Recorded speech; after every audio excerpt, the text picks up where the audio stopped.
नमस्कार, मी विठ्ठल माळी. इयत्ता 10वीच्या भूमिती विषयाचा मी आज आपल्याला विचार करायचा आहे. त्यामध्ये भूमिती विषयामध्ये एकूण 7 प्रकरणांचा समावेश आहे. यामध्ये पहिलं जे प्रकरण आहे ते समरूपता हे पहिलं प्रकरण आहे. आणि या समरूपता या प्रकरणामध्ये वेगवेगळ्या घटकांचा समावेश केलेला आहे. यामध्ये पहिला जो घटक आहे तो आहे त्रिकोण क्षेत्रफळांचे गुणधर्म. त्रिकोण क्षेत्रफळांचे गुणधर्म.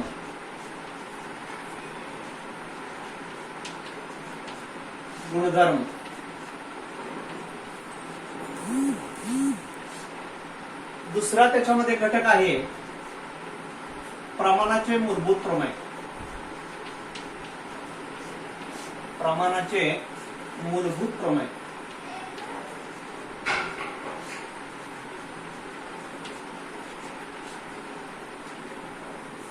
तिसरा आहे 3 समांतर रेषांचा आंतरछेदांचा गुणधर्म.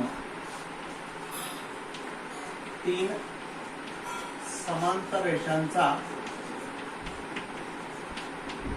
आंतरछेदाचा गुणधर्म.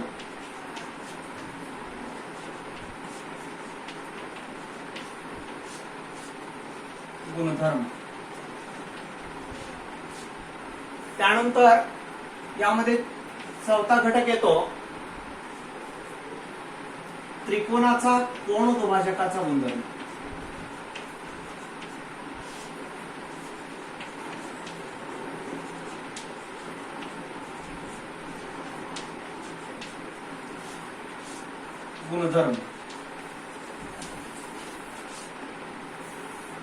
पाचवा आहे त्रिकोणाची समरूपता. त्रिकोणाची समरूपता व कसोटी.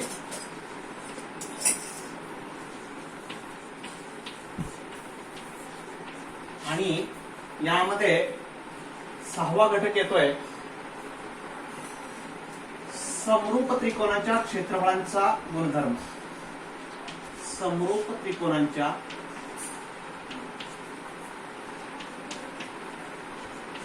क्षेत्रफळांचा गुणधर्म.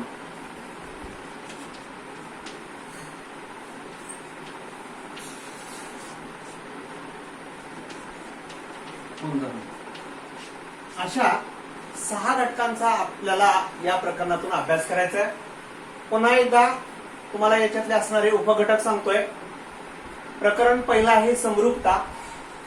त्याच्यामध्ये असे विविध उपघटक येत आहेत. त्रिकोण क्षेत्रफळांचा गुणधर्म आहे. दुसरा आहे प्रमाणाचे मूलभूत प्रमेय. तिसरा आहे 3 समांतर रेषांचा आंतरछेदाचा गुणधर्म.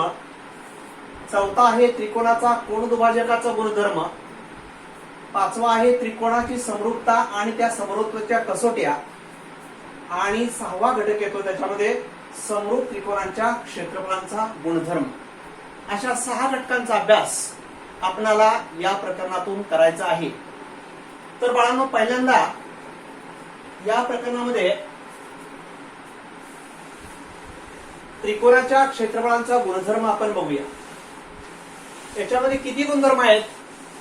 तर इथं 3 गुणधर्मांचा आपल्याला इथं विचार करायचा आहे. ते 3 गुणधर्म कोणकोणते आहेत तर बघूया आपण. 3 गुणधर्म. त्याच्यामध्ये गुणधर्म क्रमांक 1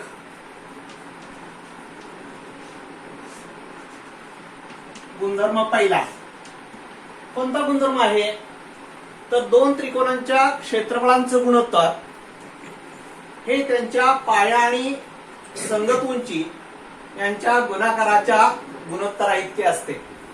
आता सुरुवातीला आपण त्रिकोणाची उंचीच मुलांना माहिती नसते.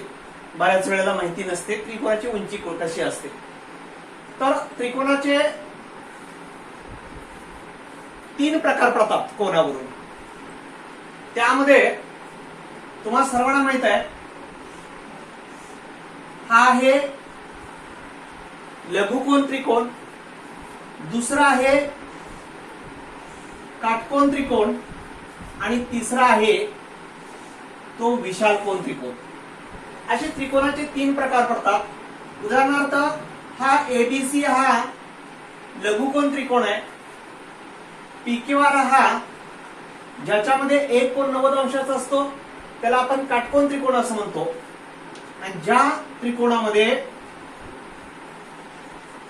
एक कोन विशाल कोन असतो म्हणजे 90 अंशापेक्षा जास्त असतो त्याला विशाल कोन त्रिकोण असं म्हणतात. या त्रिकोणाच्या उंची आपल्याला कशा ठरवता येतील, तर या त्रिकोण एबीसी मध्ये ज्या पायावर आपण उंची काढलेली असते किंवा पायाच्या समोरच्या शिरोबिंदूतून त्या पायावर जर लंब टाकला आपण तर त्याला त्या त्रिकोणाची उंची असं म्हणतात. उदाहरणार्थ पाया जर आपण बीसी धरला आणि ए बिंदूतून असा पायावरती लंब टाकला तर त्याला उंची असं म्हणतात.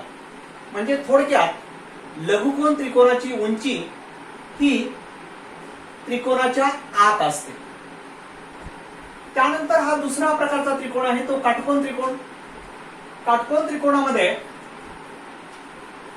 एक कोन 90 अंशाचा असतो म्हणजे काटकोन करणारा असतो. त्यामध्ये ज्या काटकोन करणाऱ्या बाजू असतात त्याच्यामधलाच एक पाया आणि एक उंची होते. उदाहरणार्थ क्यूआर हा पाया असेल तर पीक्यू ही त्या त्रिकोणाची उंची असते. म्हणून या त्रिकोणाचं क्षेत्रफळ सुद्धा काढताना त्याचं सूत्र आहे की काटकोन त्रिकोणाचं क्षेत्रफळ बरोबर 1/2 काटकोन करणाऱ्या बाजूंचा गुणाकार. आणि जर का हा विशाल कोन त्रिकोण असेल तर विशाल कोन त्रिकोणामध्ये समजा पाया जर आपण एमएन धरला तर एल या बिंदूतून ही एमएन हा पाया असा त्याच्यावरतून एक किरण काढायचा आहे लांब जाणारा आणि त्या किरणावरती समोरच्या शिरोबिंदूतून आपल्याला एक लंब टाकायचा आहे आणि त्या लंबालाच त्या त्रिकोणाची उंची असं म्हणतात. उदाहरणार्थ समजा एलएक्स ही त्याची उंची होईल. थोडक्यात काय सांगायचं मला तर लघुकोन त्रिकोणामध्ये उंची ही त्रिकोणाच्या आत असते. काटकोन त्रिकोणामध्ये पाया आणि उंची म्हणजे काटकोन करणाऱ्या बाजू असतात आणि विशाल कोन त्रिकोणामध्ये उंची ही त्या त्रिकोणाच्या बाहेर पडते. हे लक्षात ठेवा. थोडस तुम्हाला प्रत्येक वेळेला बाहेर पडेल का, तसं नाही. काटकोन करणाराच कोण असेल तरच तेवढं थोडं ते बाजू बाहेर पडू शकते. पण जर आपण एम बिंदूतून जर एलएन वरती जर आपण पाया जर एलएन धरला तर एम बिंदूतून सुद्धा आपण या एलएन वरती उंची काढू शकतो. हे लक्षात ठेवा.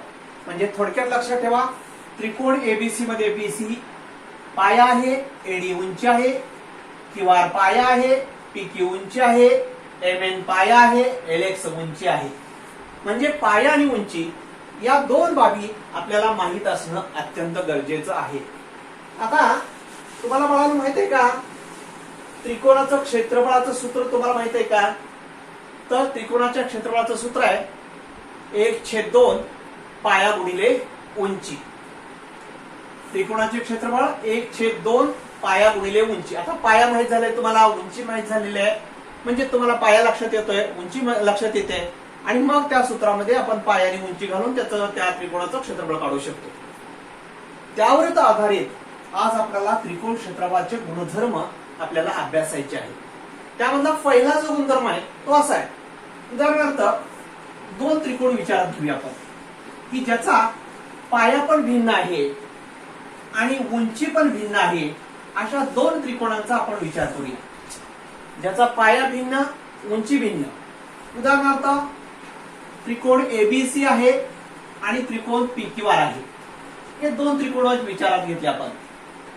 समजा त्रिकोण एबीसीचा पाया बीसी आहे आणि उंची एडी आहे पाया क्यूआर आहे आणि उंची पीएस आहे. मग आपणाला याच्यावरून दोन त्रिकोणाच्या क्षेत्रफळांचा गुणधर्म ठरवता येईल. त्यामध्ये या त्रिकोणाचा पाया कोणती, उंची कोणती हे लक्षात येते आपल्या. त्याच्यावरून क्षेत्रफळांचं गुणोत्तर आपण ठरवायचं आहे. पहिल्यांदा एरिया ऑफ त्रिकोण एबीसी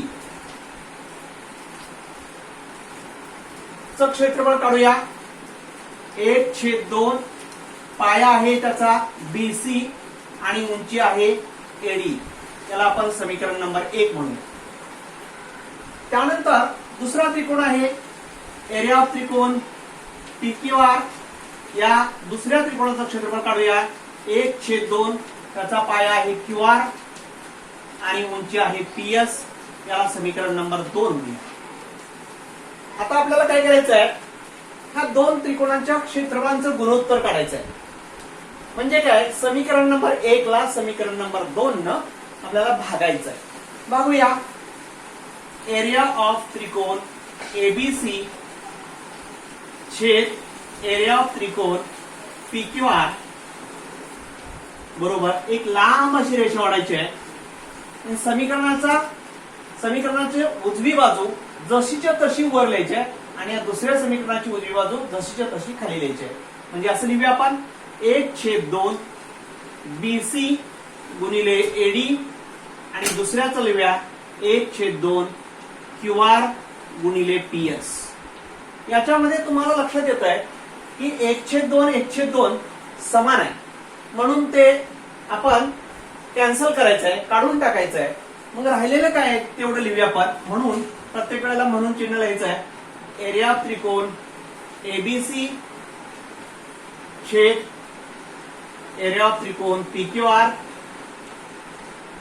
बरोबर फक्त राहिला पाया बीसी आणि उंची एडी आणि इथं पण राहिलं पाया क्यूआर आणि उंची पीएस. अशा पद्धतीने मला वाटतं पहिला गुणधर्म की ज्याच्यामध्ये क्षेत्रफळांचं गुणोत्तर हे त्याच्या पाया आणि संगत उंची यांच्या गुणाकाराच्या गुणोत्तरा इतकं येतं. त्यामध्ये हे याचं सामान्य सूत्र कसं तयार करता येईल. समजा A1 म्हणजे पहिल्या त्रिकोणाचं क्षेत्रफळ छेद A2 दुसऱ्या त्रिकोणाचं क्षेत्रफळ. त्याच पद्धतीनं पहिल्या त्रिकोणाचा पाया B1 गुणिले पहिल्याच त्रिकोणाची उंची H1 आणि दुसऱ्या त्रिकोणाचा पाया B2 गुणिले दुसऱ्याच त्रिकोणाची उंची H2. अशा पद्धतीनं याचं सामान्य सूत्र तयार होईल. याच्यावरून लक्षात येतं बाळांनो की दोन त्रिकोणांच्या क्षेत्रफळांचं गुणोत्तर हे त्यांच्या पाया आणि संगत उंची यांच्या गुणाकाराच्या गुणोत्तरा इतकं असतं. अशा पद्धतीनं आपण गुणधर्म क्रमांक 1 बघितलेला आहे. आता त्याचप्रमाणे आपण असंही बघितलं तर चालतंय का बघा की गुणधर्म क्रमांक 2 गुणधर्म क्रमांक 2 याच्यामध्ये जर पाया समान असेल तर क्षेत्रफळांचं गुणोत्तर उंचीच्या प्रमाणात असतं आणि गुणधर्म क्रमांक 3 आहे उंची समान असेल तर क्षेत्रफळांचं गुणोत्तर हे पायांच्या प्रमाणात असतं. अशा पद्धतीनं हे 2-3 गुणधर्म आपल्याला बघता येतील. सेम अशाच पद्धतीनं आपल्याला दुसराही गुणधर्म सिद्ध करता येईल, परंतु मी तो थोडक्यात सांगतोय. जर समजा ह्या दोन त्रिकोणाचे पाया समान असतील, उदाहरणार्थ जर B1 = B2 असेल, B1 = B2 म्हणजे दोन त्रिकोणांचा पाया समान असेल तर आपल्याला त्या दोन त्रिकोणांच्या क्षेत्रफळांचं गुणोत्तर कसं लिहिता येईल. तर उदाहरणार्थ A1 छेद A2 बरोबर H1 छेद H2 असं आपल्याला दुसरा गुणधर्म तयार करता येईल की जर पाया समान असेल तर त्या दोन त्रिकोणांच्या क्षेत्रफळांचं गुणोत्तर हे त्यांच्या उंचीच्या प्रमाणात असतं. आणि त्याचप्रमाणे गुणधर्म क्रमांक 3 आपल्याला बघता येईल. तो असा आहे, जर उंची समान असेल तर क्षेत्रफळांचं गुणोत्तर हे पायांच्या प्रमाणात असतं. सेम तसंच लिहूया, काही बदल नाही. जर H1 बरोबर H2 असेल, म्हणजे दोन्ही त्रिकोणांची उंची समान असेल, तर मात्र आपण त्या दोन त्रिकोणांचं क्षेत्रफळांचं गुणोत्तर असं लिहिता येईल की A1 छेद A2 बरोबर B1 छेद B2, म्हणजेच पायांच्या प्रमाणात क्षेत्रफळांचं गुणोत्तर. अशा पद्धतीने आपण 3 गुणधर्म इथं बघितलेले आहेत.